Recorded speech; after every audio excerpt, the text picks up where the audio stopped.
Guys and gals, if y'all get back to some kind of composure here, we'll see if we can talk about the budget structure and what we got in front of us tonight.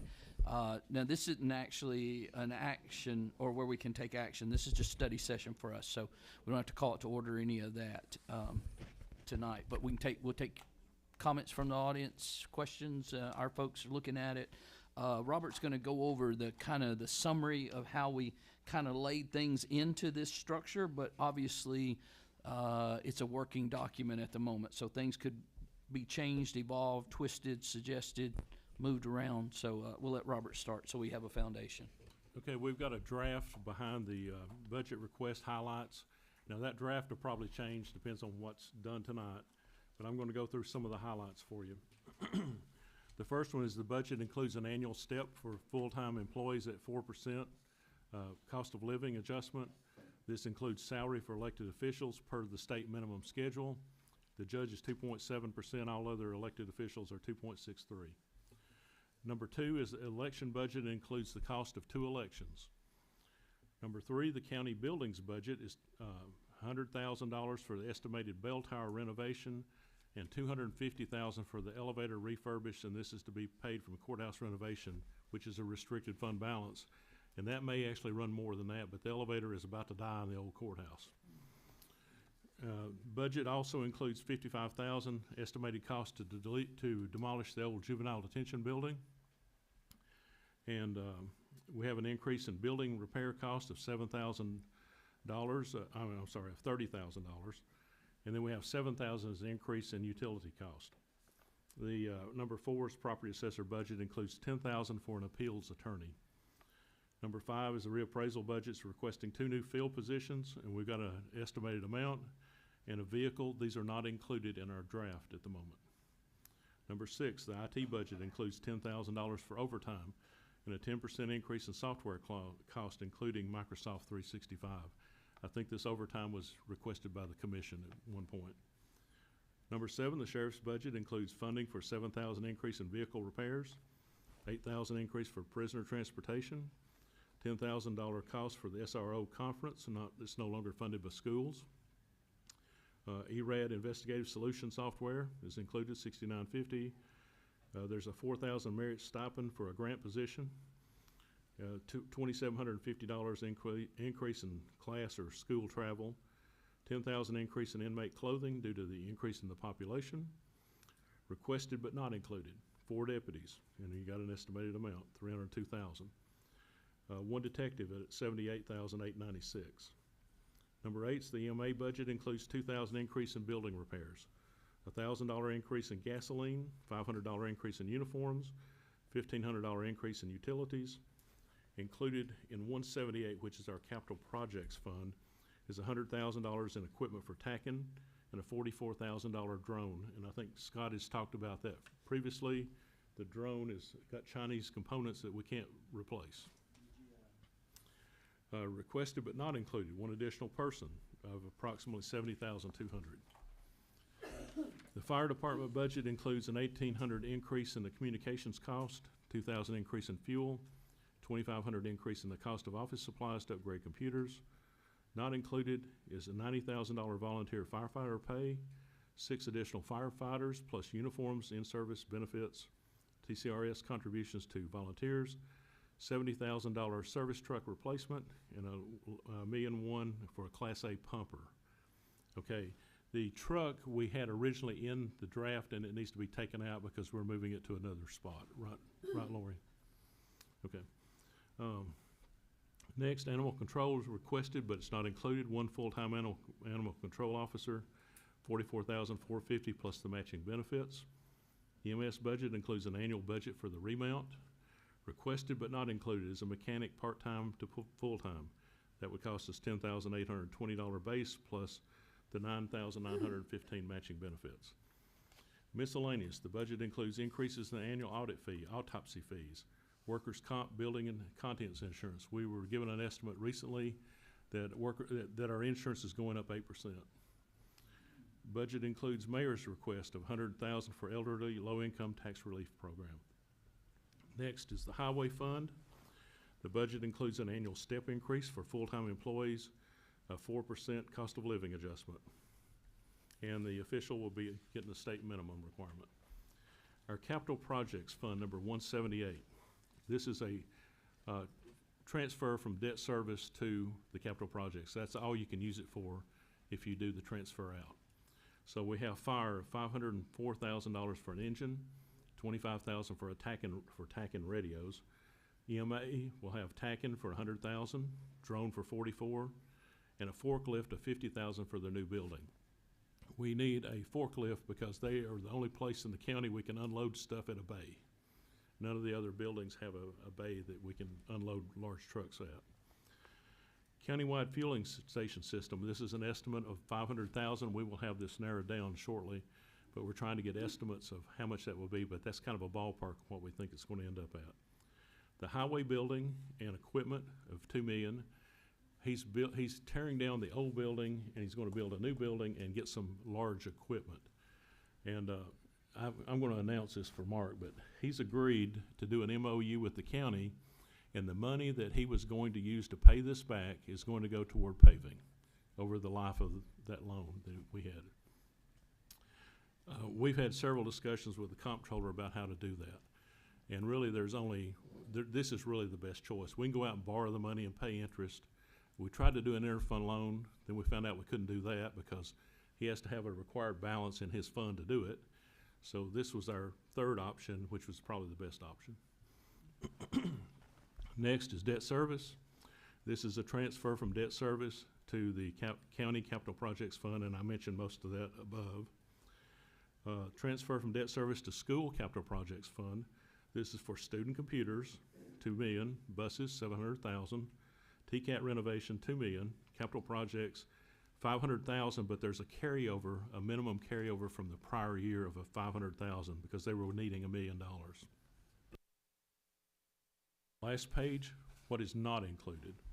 And some of this is a rehash, but reappraisal, 2 field positions, $150,000, a vehicle of $45,000. We did, and number 2 is the sheriff and jail. They wanted 4 deputies, not included, and 1 detective. Number 3 is EMA, additional personnel, $70,200, not included. Fire, $90,000 for volunteer firefighter pay, 6 firefighters. TCRS contributions for volunteers, $70,000 for a service truck replacement, $1.1 million for a Class A pumper. EMS, mechanical part-time to full-time, and that's $10,820 plus benefits of $99,515. Animal control, 1 full-time animal control officer, $44,450, plus the $14,237 matching benefits. Okay, now, and also what's not reflected in there, if we do go with tax freeze, the trustee's office, although it was not in her original request, obviously if you adopt tax freeze, she's gonna have to have that position. And so that's somewhere in the $57,950 range just for for 1 position. So keep that in mind. Again, it's not in the budget officially at the moment, but at the time, it wasn't clear what was going on, so she did not pre-request it as the assessor's office went ahead and made the assumption that if it passed, they wanted to make sure they had the request in there. So if it did not pass, I would also tell you that we would be excusing 1 of the 2 positions for the assessor's office. They had asked for 2, but 1 was specifically for tax-free. So if tax-freeze did not go forward, then there would be 1 that we would be relieved from actually trying to necessarily fund this year. Okay, the next item that I think we need to discuss first, we got to talk about the nonprofit organizations. So I'll leave that for you guys to discuss. Okay, a couple of things that I want to make a comment, and then this body certainly can do some coaching, directing on what they want to do there. In that first categories, when you get to, let's see, the skills development, we had been given $6,000. They asked for $7,000. Nobody came this year. And so it has been our position, if you don't come, we don't necessarily fund any additional. So we may want to consider putting that back at the 6, not taking away what they're getting, but not necessarily giving them new there. Another one that stood out to me, the public library had done a miscalculation from our math as to how much 10% would have been from what we were giving them. And so instead of it being 30,919, if we do 10% of the 199,437, the number would be somewhat smaller. So I think that's worth considering. We'll see what this body wants to do. I would tell you that the Shelby-Bedford Partnership has been converted to be the Chamber of Commerce. My recommendation there would be that we go to the membership concept. I believe the city of Shelbyville did this as well, which would be $20,000. And so we would move to push that down into the chamber and zero out the partnership line. But if we have the ability to do it, we'd like to set aside the difference in the Economic Development Fund so that the commission at a later date, should there be a project or a particular economic development concept that they would want to work with, you would have the funds available to do that. But it would come out of the nonprofit, so it'd no longer be a contribution to the Shelby-Bedford Partnership in regards to that. Fire was keeping them at the $2,500 increase, and the Tony Rice Center did not send anyone but requested $3,000.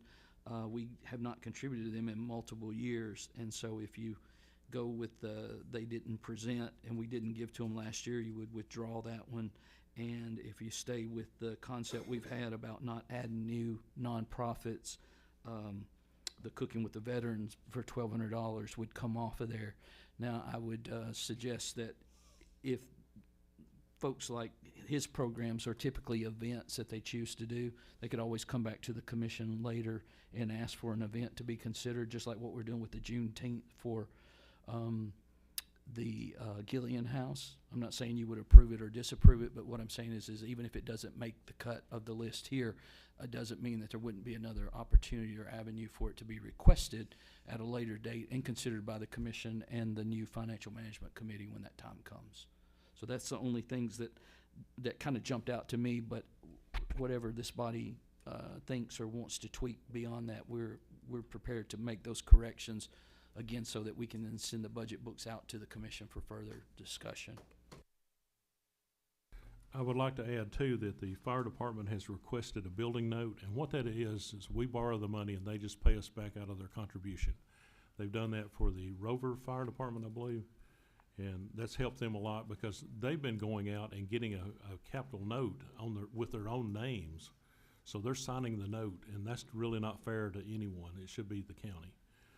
And we have some office space that is being donated, and we've assigned a value to that, so you can see that down at the bottom down there. Okay, so we're open for conversation. Commissioner Yockey. When we've met with the nonprofits, we've been pretty upfront with them that they must send in their information to Robert, budgeting and anything else that he's requested. And they must appear before this body. And so my flavor on that one is if they don't appear, then they get what they had. As far as anybody new, we have not brought any new ones on. I think maybe CASA was the last one. Brought no one new on unless they served and were promoted and backed by the judicial system or the education system, so that there was some crossover if the judges wanted this as part of programs. So I think that takes care of itself.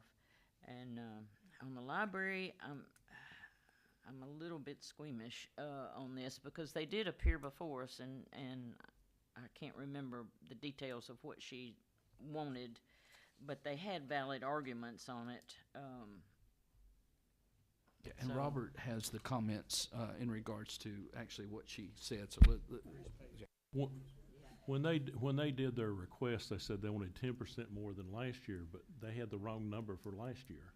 They had getting more than what we actually paid them. So we went back to what we actually paid them and increased it 10%. Okay. But that is about a $10,000 difference between what the document they submitted number reflected. Okay. But it is the increase percent-wise that they had asked for, correct? Stay with that. It is corrected in this document. Yes, can you come to the mic?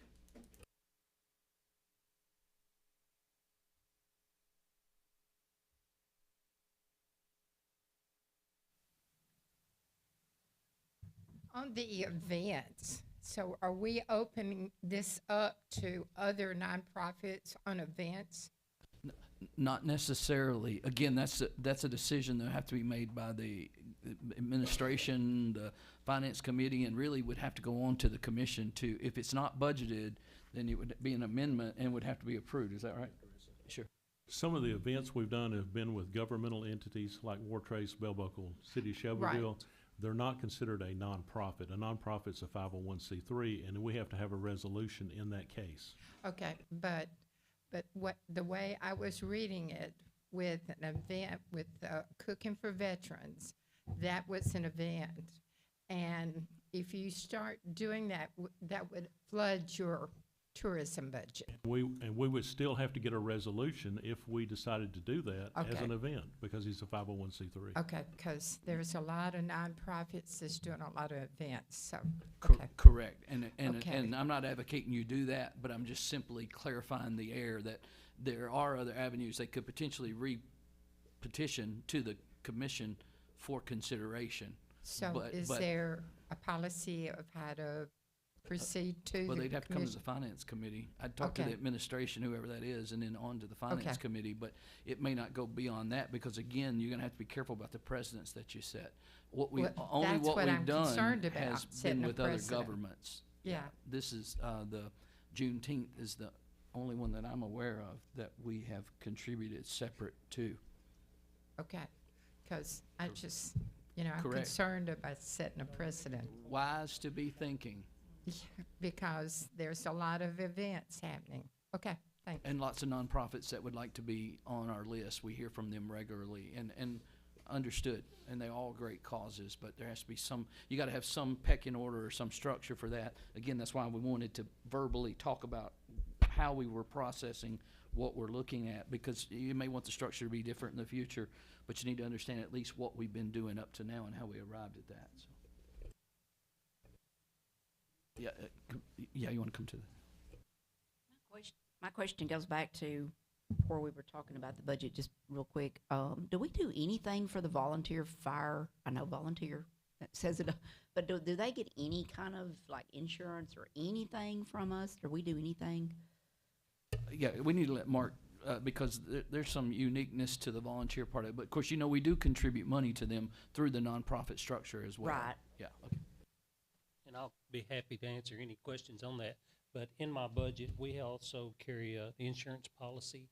So they're covered under workers' comp, but workers' comp doesn't give them a paycheck because they're not drawing a check from the county. So we carry an additional insurance policy. So if they get hurt on a fire, then they will get a paycheck based on their current income.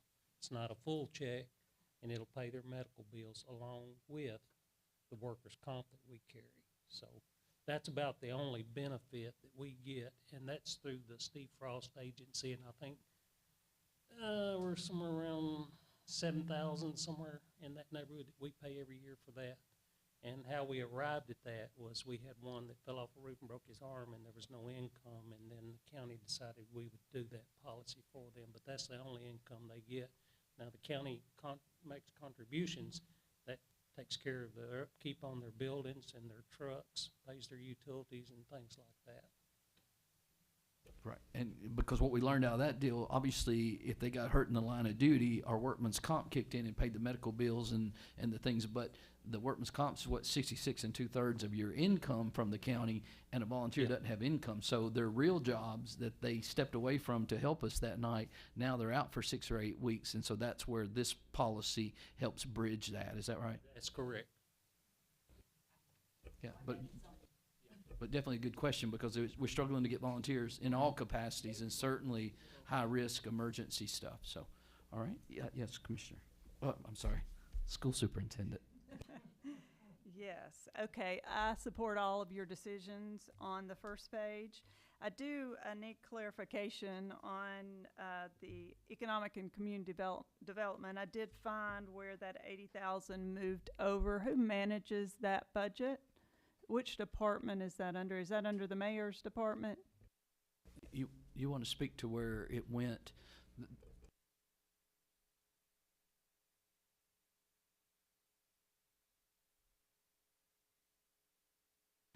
It would have to come to this body for recommendation and on to the commission. It'd have to be an amendment to get it out of there. Do you agree with that?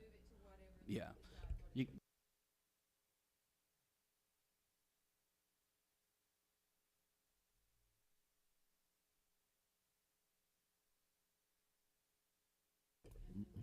right, which is what we do with the hotel motel tax.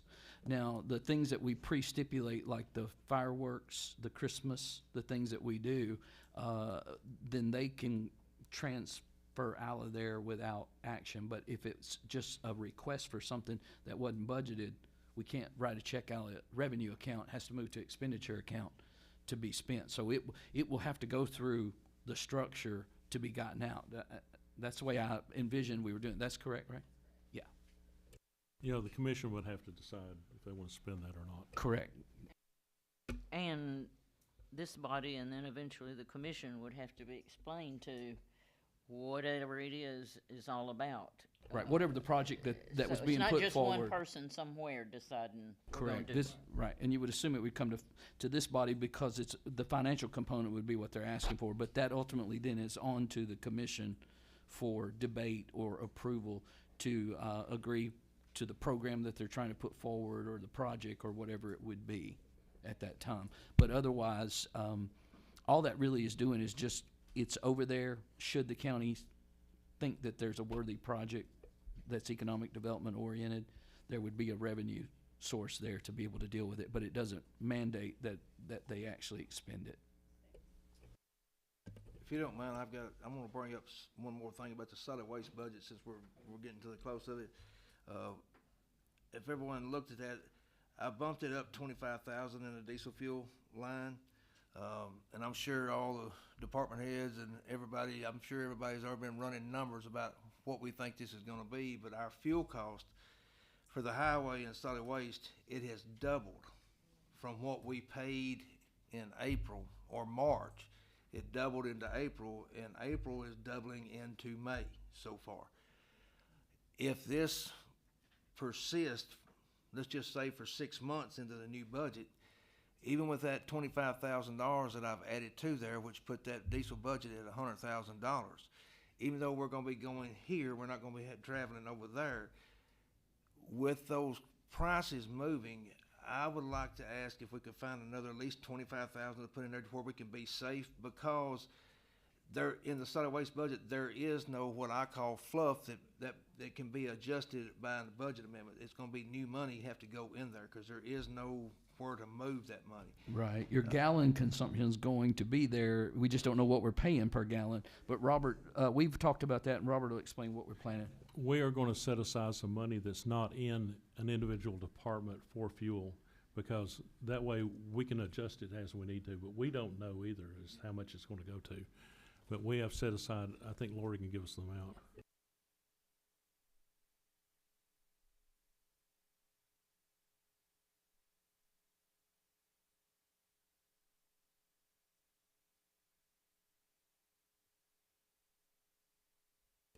And again, if this is a problem, this will be a problem for everybody. It won't be unique to your department or fire or EMS or any of them. And again, it's another reason why we need a fueling station as well, because again, we continue to see there can be disruptions, although we haven't really experienced them. So all these things are playing into the long vision that's been worked on, and we're a lot closer now to that model. All right, Yeah, well, and thank you. without a fueling station, we can also be subject to theft, so this is one way we can prevent some of that. We're gonna have software that would hopefully have a ring on the tank, and that fuel will not be pumped into there unless that ring is there. So they can't take it, open the trunk up and fill up 5-gallon cans. And I think somebody may have seen that at one point. Yeah, and talking about the fueling station, we're talking there, the highway department, since it's gonna be setting it at our location, I think is what we've come up with, but we think we may have another location. But when that fueling station comes in, what the highway department and myself wanna do is take our tanks that we're using there, which is about 9,000 gallons that we have, and let those be for extra fuel that's sitting there. So if we was to get slow or low on fuel, or we have a catastrophe of some kind, we do have fuel that we can keep moving and going forward. I think the plans are to have two 10,000-gallon tanks, and they'll be split. So you'll have 5,000 of diesel in one and 5,000 of gas in one, and then you'll have another tank same way, and you'll have two pumping stations, one on each side of those tanks. And that way buses can fill up, road equipment can fill up, sheriff can fill up, but it's going to allow, our software would allow us to build that department so they get an actual usage. Yeah, and fire, when we looked at the design Yeah, and stuff, fire too. it's set up for y'all's pumpers to pull in there where you're not having to be impeded by anything.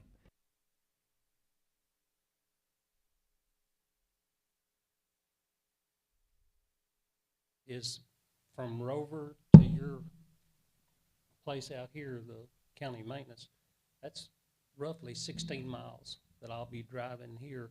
And at 2 o'clock in the morning, when a volunteer's been out there fighting fire, he's got to drive all the way in to shovel fuel up and then drive back home. That's some of my concerns. And I think if we sit down, we can figure out a solution for it. But we do fill gas cans for our chainsaws, blowers, weed eaters, whatever we use on grass fires. These small little fire pumps that we have in the back of trucks, they have a boat tank in them that we have to fill up. They're anywhere from 2.5 to 5 gallons. On our tools, we run the high-grade gas because it saves us in carburetors. We tried the ethanol gas, and it just heats our tools up. Some of them we have swapped over to battery-operated. So I think we're going to have to sit down and work out some details on the fire side of it, and I don't know about the rest of the departments. We actually have fuel tanks at some of the outlying schools Okay. where they fill up, and you wouldn't be expected to come in town because we have a card system that we've been using so you can Yes. fill up outside. And when I was talking about people filling gas tanks, it wasn't county vehicles. It was, Yeah, okay.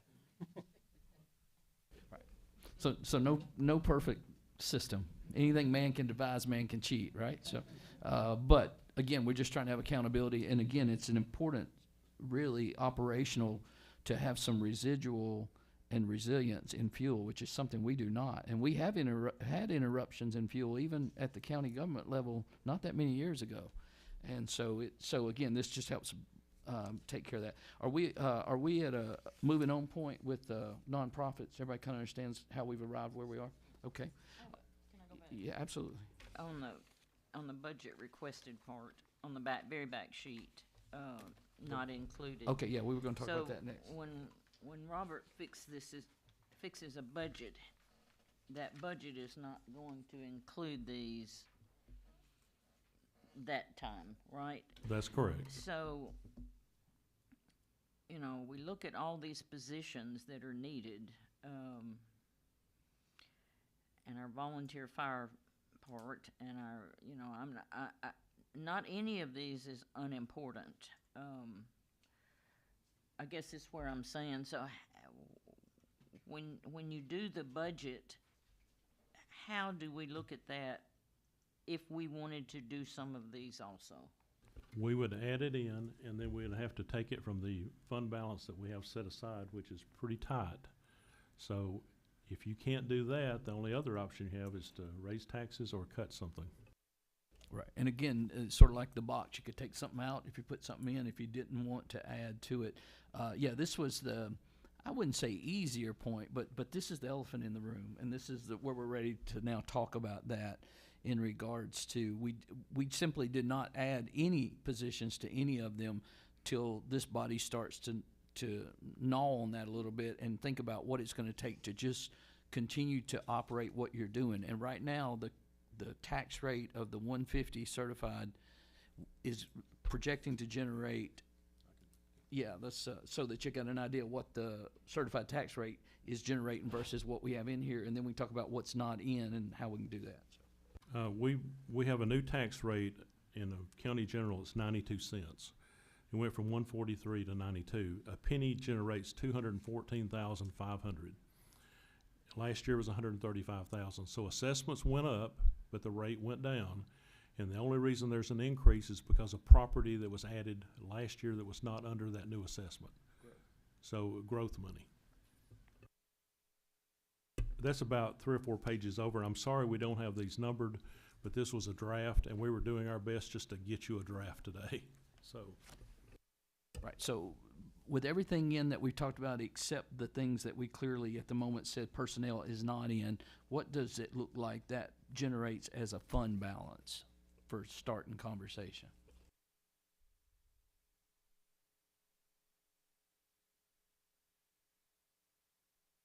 Or you may have that number quicker than I can find it.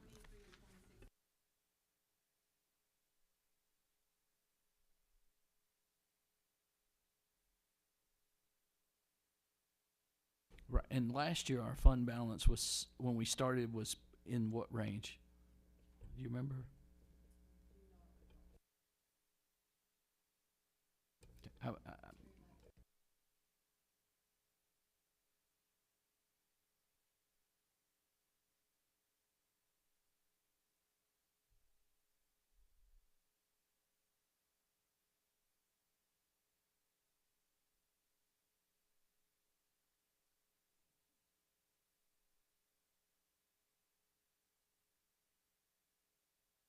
So if we receive more revenue, it's gonna increase our fund balance over what we budgeted. And then if we spend it less than the budget, that's gonna increase fund balance also. But we just try to give you an amount as a starting point because that's all we can do at the moment. Now, after, the year's closed and the audit's done, we typically have an add back. Right, and obviously we're trying to be a little bit conservative with those numbers. And again, thinking about sales tax, which is part of the monies we appreciate when the economy shutters, and we're shuttering a little bit with the fuel sucking the residual out, our sales tax within 90 days will start being less from the state. Property tax probably takes us another year before it might impact us or not with delinquency. So we can't rely too heavily on necessarily what sales tax could be in addition to the expected numbers in regards to this either. Again, this format and framework is what we've used every year, so nothing unique to that. We plug the numbers in. What's not in at the moment is personnel, and fund balances, for the sake of conversation, let's say $70,000-$80,000 is probably the number you're starting with at the moment. Now, you might wonder, well, how do we deal with an emergency if it came up during the year? We have a 3% fund balance set aside, which we could draw from, but then we'd have to put it back the next year. And schools do very similar, and have restricted funds and funds that have to go to specific areas, and state and federal money. We don't unfortunately get as much state and federal money as you do, but same concept again in that. So the conversation tonight, next step I think naturally from that is he's told us that a penny is probably worth about $214,000. We know the certified tax rate that the state says our starting point was $1.50 and whatever the decimal or the 234 number on the end or whatever it is there, and we know based on that, plugging in the stuff we've talked about, not including new positions, puts us at about $70,000, $80,000 worth of fund balance. So now, to start talking about personnel, we either need to think about what we might dip in and take out from what we currently have or do, or how we would look to mitigate the increased amount. I mean, the revenue is basically gonna come from property tax or sales tax. That's your two main. I mean, you have other grants and things that come in and out, but that's our two main sources. And again, we don't have control over sales tax, and we may even lose some sales tax in the future. And so property tax is really where it lands for county government. And that's not unique to Bedford. That's true of all of them across the state of Tennessee. And actually, we did not increase sales tax as far as our budget. We looked at what we actually collected this year and used the same amount next year.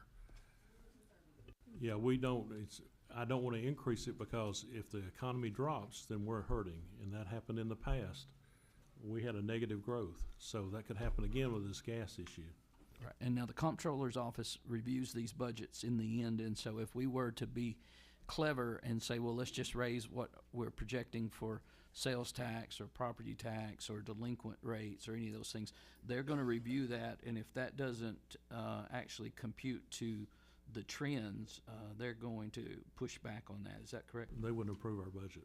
Right. So we can't just say, well, we're surely going to do better than we did last year and just plug that in. We got to know that we got more than one way to cross-reference how we would pay it back. Don't forget, too, that we've got a lawsuit pending out there to defund education. That's like $2 million a year.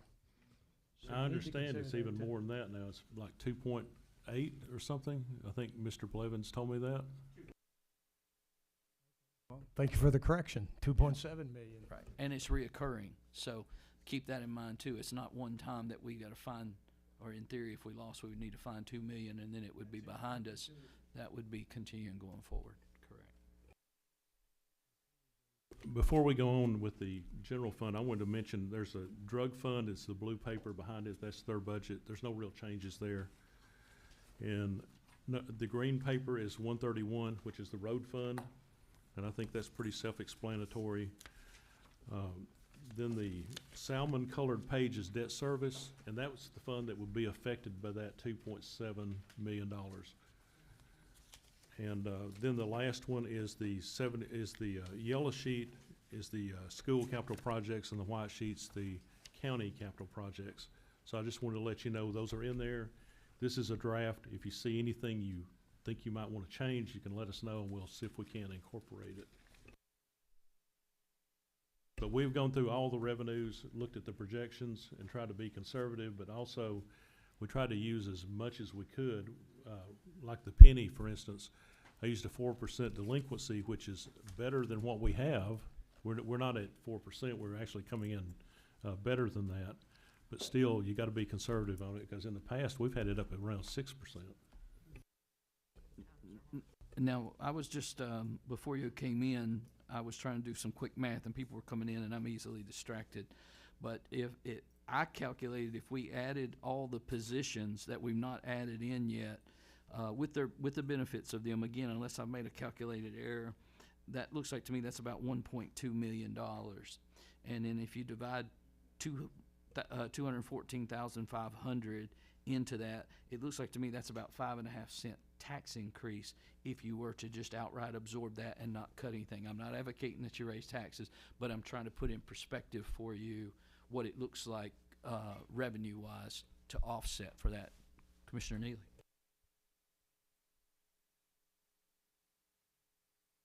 Noticed here on the line 9 on that first page, it's account 47,000 is the federal government, and that one has dropped by well over $4 million. Why is that one dropped so? That is ARA money, isn't it?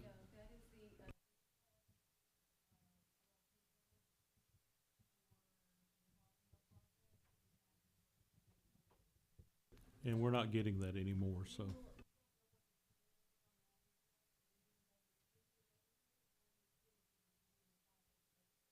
So that's technically not county money.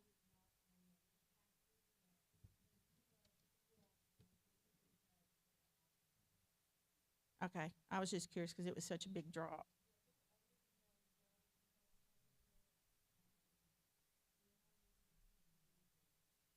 And if you see the school side, you'll see that same thing occurring there. Some of their grants are not there like they were in the past.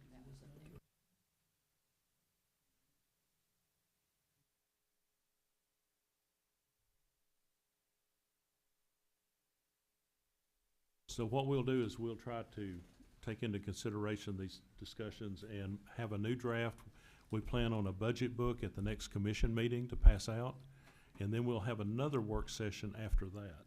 Right, but you should have enough information now to start making some conclusions of your own. You know now the penny value, you know what the current certified tax rate is, you know what we put in the budget, you know what we left out of the budget, and we've put a pretty close number to what each of those positions are going to cost you with pay and benefits if you add them in.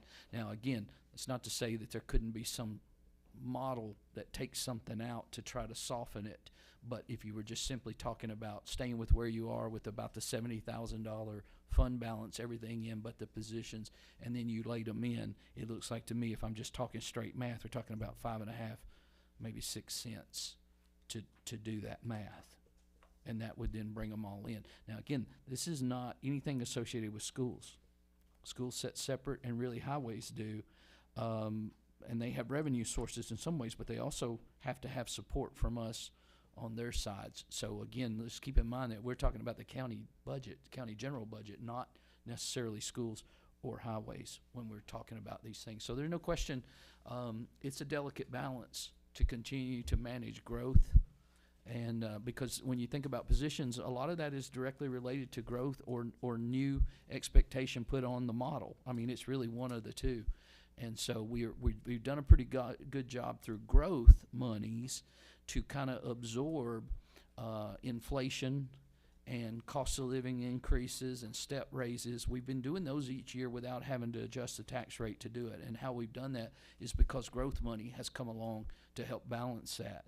But we're at a crossroads now with the tax rate reset, all the growth we have, and the new things and we passed on actually making some of the investments we wanted to in public safety the last few years. We passed on fire more than once, and so we have on law enforcement, if I remember correctly, because we just simply didn't feel that we were in a position to do what we needed to do, and the growth was not totally actually here, but they're all working at capacity with their ratios. There's national standards and best practices for the number of firefighters, for the people you're serving, and how far away they are from them. Same's true for law enforcement, EMS, and all those standards.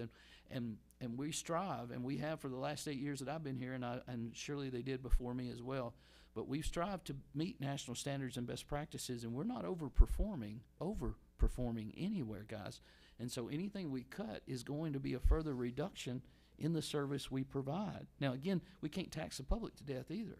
I mean, so there's got to be some balance to that. Everybody in this room is gnawing and thinking about how do we freeze tax, cut tax, do away with tax, anything we can do to not tax.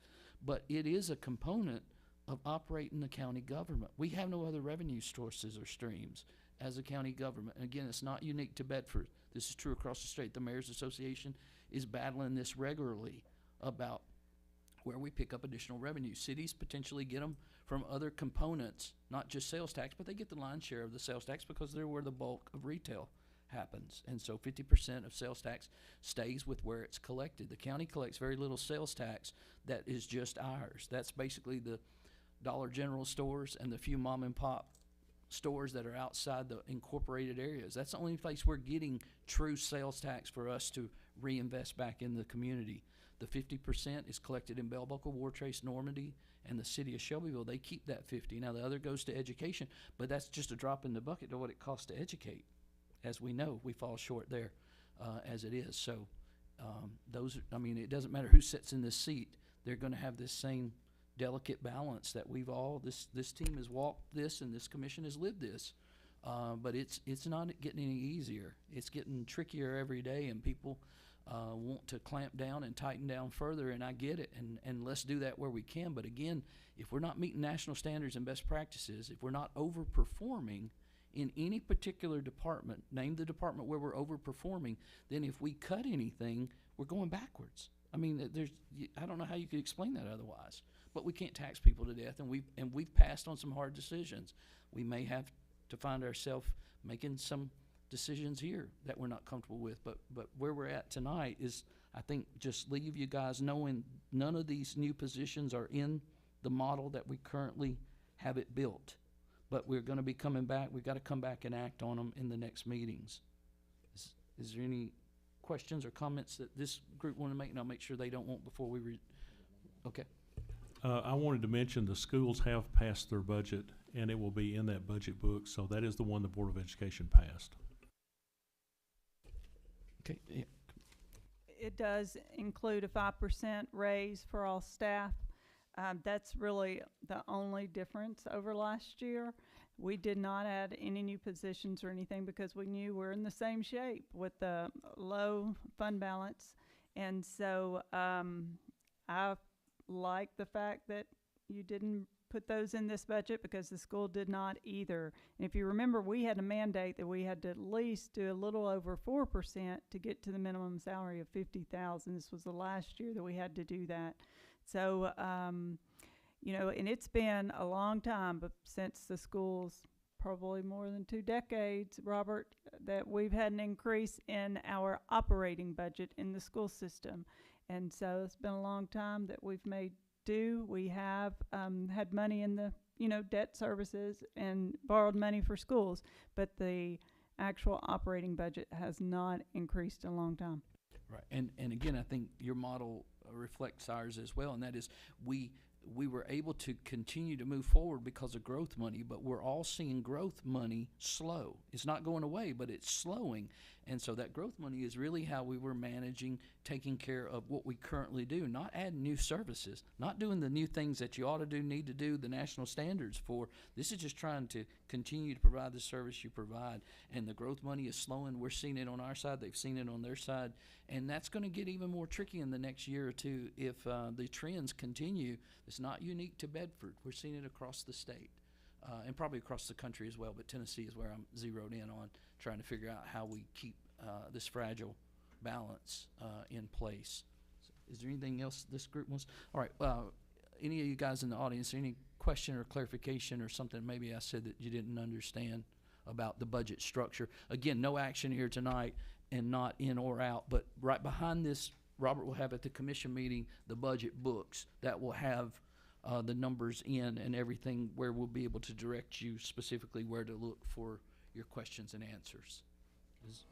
So will we have a study session after we have the books? Can we Yes. set that up? Yes. Okay. Yeah, we'll have to, because again, that's not the absolute till this body votes to send it to the commission. We'll probably have to have a study session. Hopefully, the finance committee can pass something at that time or recommend something. Then we'll have a special call meeting of the commission to approve the budget closer to the end of the month of June. Okay. Any questions up here on my group?